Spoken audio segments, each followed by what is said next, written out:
personne ne viendra te sauver. Personne ne viendra te sauver. Cette phrase, elle est difficile à entendre, elle est difficile à admettre, elle est difficile à accepter, mais il faut savoir que personne ne viendra vous sauver. Absolument personne. Quand on a entre 10 et on va dire 18 ans, on a l'impression que notre vie dépend essentiellement de ce que nos parents, enfin des choix que nos parents font pour nous, à notre place. Quand on a 10 ans, on ne s'inquiète pas pour ce qu'on va faire demain, qu'est-ce qu'on va manger demain, comment va se passer le jour qui suit. Et il y a une chose que j'aurais voulu savoir avant mes 18 ans, enfin.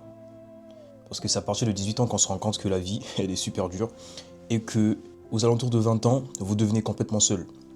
Très souvent, les amitiés, donc les amitiés du lycée, parce que c'est là où souvent se fait des amis, des amitiés solides.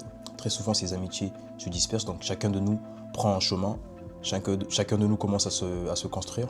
Et là aussi, on se rend compte que nos parents s'éloignent de nous. En fait, c'est pas qu'ils s'éloignent de nous, c'est normal, parce qu'après, quand on a 18 ans, on devient un peu, on devient majeur. Mais aux alentours de 20, 22, 23, 24, etc., on devient complètement seul, parce que chacun de nous se bat de son coin. Chacun d'entre nous essaie d'avoir la meilleure version d'elle-même.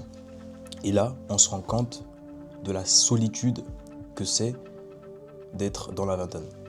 Parce que oui, toutes les personnes qui sont autour de toi veulent elles aussi réussir dans leurs études, dans leurs projets, dans leur business. Et là, on se retrouve tout seul. Et surtout pour un homme, c'est assez difficile parce que tu ne vas pas, tu ne peux, en fait, tu ne peux. Notre société t'oblige à ne pas montrer tes moments de faiblesse, tes moments de douleur. Notre société t'oblige à ne pas montrer que tu ne peux pas faire. Notre société t'oblige à ne pas parler quand tu te sens mal. Et imaginons que tu es un jeune qui a 20 ans, 22, 23 et plus, tu as un projet, mais tu n'as pas de soutien. Peut-être parce que tes parents sont loin, peut-être parce que tu as quitté un pays pour un autre, et peut-être parce que tu es seul, que tu veux du soutien, que tu veux partager par exemple tes problèmes, mais que tu n'as personne à qui dire ça. Et c'est là où tu te rends compte que c'est là où la phrase « personne ne viendra te sauver » prend un sens. Parce que tu ne peux te plaindre à personne. Tu te remets à toi-même, tu dois avancer tout seul, malgré que tu connaisses des échecs ou pas, mais tu dois avancer tout seul. Et cette phrase prend tout son sens quand tu es dans la vingtaine. Personne ne viendra te sauver. Parce que tout le monde est occupé dans sa propre vie. Mais ce qu'il faut savoir, c'est qu'il ne faut jamais abandonner. La meilleure phase de construction, je pense que quand on a 20 ans, 22, 23, 24, 25, c'est notre phase de construction. En fait, c'est là où on a le droit de tout perdre, tout réessayer, tout perdre, tout réessayer. C'est cette phase où on se dit que non, vu que j'ai personne dans ma vie par exemple, j'ai encore le choix, j'ai encore le temps de me construire, de me cultiver, d'investir sur moi-même surtout, parce que c'est ça le plus important, investir sur soi. L'investissement sur soi est super important dans la vingtaine. Et ça, j'aurais aimé le savoir à 18 ans.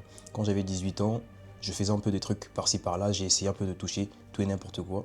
Mais ce que j'ai compris, c'est que quand tu as 20 ans, tu ne réfléchis plus du tout. Enfin, quand tu es dans la vingtaine, tu ne réfléchis plus du tout que quand tu as tes 18 ans, quand tu es à peine majeur. Parce que c'est normal, tu deviens un peu plus mature et le temps il avance. C'est pas toujours facile. Quand j'avais 18 ans, je m'étais lancé dans la création de contenu parce que pour moi, c'était juste un jeu. À 20 ans, cette même création de contenu dans laquelle je m'étais lancé devenait un frein pour moi. Dans le sens où je n'arrivais plus à produire du contenu parce que je me souciais trop du regard des autres. Je me disais, mais qu'est-ce que les gens penseront de moi?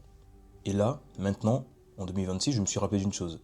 Pourquoi est-ce que je devais faire quelque chose pour ce que les gens penseront de moi, alors que ces mêmes personnes n'en ont rien à foutre de moi? Je crois que c'est complètement paradoxal. Parce qu'aujourd'hui, tu veux te lancer dans un truc, tu es jeune, tu as peur du regard des autres.